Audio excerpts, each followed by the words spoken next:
నరక చతుర్దశి అని ఒక అసురుడి పేరుతో పండుగ ఎలా వచ్చింది?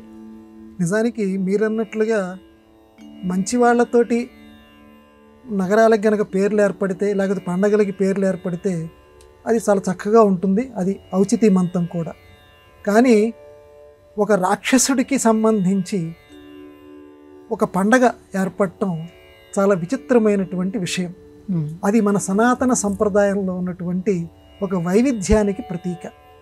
ఎందుకనంటే ప్రత్యేకంగా ఆ రాక్షసుడి పేరు మీదుగా ఒక పండగ ఎందుకు ఏర్పాటు చేశారు అని అంటే, రాక్షసత్వంని దుర్మాడినటువంటి రోజు. అంటే రాక్షసత్వం అనేటువంటిది లోకంలో కలకాలము నిలబడదు. రాక్షసత్వం అంటే దుర్మార్గం. దుర్మార్గం అనేది ఈ లోకంలో కలకాలం నిలబడదు.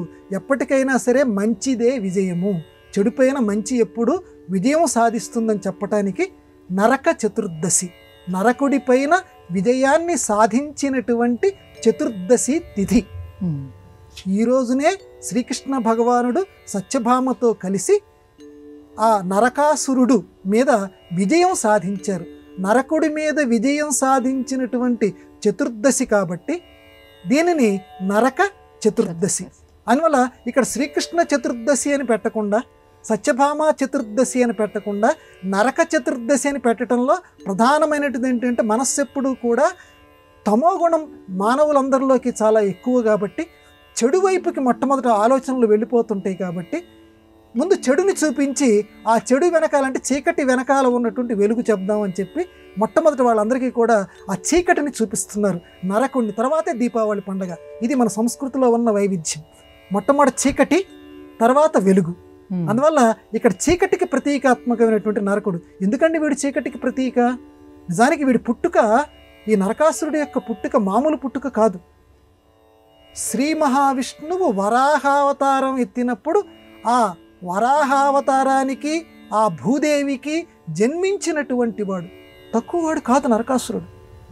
అంటే ఒక రకంగా విష్ణుమూర్తి యొక్క కుమారుడు.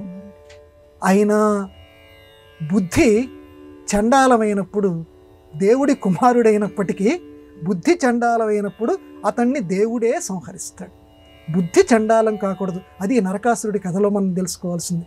ఎందుకంటే ఆ ప్రాగ్జ్యోతిష్యపురం అనేటువంటి ఒక నగరాన్ని పరిపాలించేటువంటి ఈ నరకుడు, వాడి పేరులోనే చూడండి అమ్మా, నరకుడు అంటే ప్రతి వాళ్ళని కూడా నరకుడు, నరకం చూపించేవాడు అని ఒక అర్థం. నరికేయండి నరికేయండి నరికేయండి. మంచి ఎక్కడ కనపడుతోందా అక్కడ నరికేసేయండి. ఋషుల తపస్సు చేసుకుంటున్నారా నరికేసేయండి. మహర్షుల నరికేసేయండి. నరకుడు నరకుడు నరకుడు, నరకం చూపించేసేయండి వాళ్ళకని చెప్పి. అలాగే ఎక్కడెక్కడి రాజకుమార్తెలు ఉంటే వాళ్ళందరినీ తీసుకొచ్చి భగదత్తుడు మొదలైనటువంటి వీళ్ళందరితో కలిసి ఒక దుర్భేద్యమైనటువంటి ఒక నగరాన్ని, ఒక కోటని నిర్మించుకున్నాడు ఆ ప్రాగ్జ్యోతిష్యపురంలో. అంటే తనకి ఎవరూ ఎదురు లేదు అన్నట్టుగంటే విష్ణుమూర్తి యొక్క కుమారుడు కాబట్టి తనను ఎవరూ సంహరించలేరు అని రాక్షస గుణాలతోటి. కానీ అతనికి వరం ఏంటంటే తల్లి చేతుల్లోనే మరణం ఉంటుంది. సరే, ఎవరికి ఎప్పుడు తాళం చెవి ఏ రకంగా ఉంచాలో భగవానుడికి తెలుసు కాబట్టి శ్రీకృష్ణ భగవానుడు సత్యభామ భూదేవి యొక్క అవతారం కాబట్టి, భూదేవి యొక్క అంశతో పుట్టింది కాబట్టి సత్యభామని లేమా తనుజుల గెలువగా లేమా, నాచన సోమనాథుడు ఉత్తర హరివంశంలో రాస్తాడు.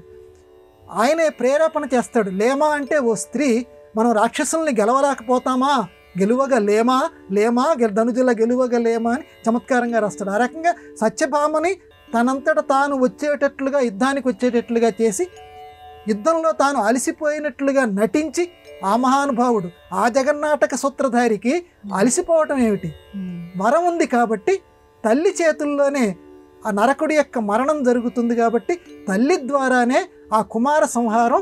అయితే సత్యభామకి మాత్రం తాను భూదేవి అంశనే అని తెలియదు. మాయా కమ్మినటువంటి స్త్రీ కాబట్టి, ఆ అవతారంలో ఉంది కాబట్టి ఆవిడికి మాయ కమ్మింపచేసి తల్లి చేతుల్లోనే నరకుడి యొక్క సంహారాన్ని పూర్తి చేయించాడు ఈ శ్రీకృష్ణ భగవానుడు. కారకురాలైంది ఈ సత్యభామ. అందువల్ల నరక చతుర్దశి అంటే ఇక్కడ మనం ప్రధానంగా గుర్తుపెట్టుకోవాల్సింది ఏంటంటే, మంచి చెడు మీద కొంచెం ఆలస్యం కావచ్చు, చెడుది కొంతకాలమే దాని యొక్క పరాక్రమం ఉంటుంది, ఆధిపత్యం ఉంటుంది, దాన్ని తొదముట్టిస్తాడు శ్రీకృష్ణ భగవానుడు. శ్రీకృష్ణుడు అనే పదానికి అర్థం ఏంటంటే ఆకర్షించేవాడు. మంచిని ఆకర్షించేవాడు. మంచి ఎక్కడుంటుందో దాన్ని తన వైపుకు ఆకర్షిస్తుంటాడు, మంచి ఆయన్ని ఆకర్షిస్తూ ఉంటుంది.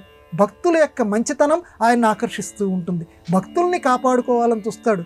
తన భక్తుల్ని ఎవరైనా బాధ పెడితే ఆయన సహించలేడు. అది ఈ నరక చతుర్దశిలో మనం గ్రహించవలసిన సత్యం.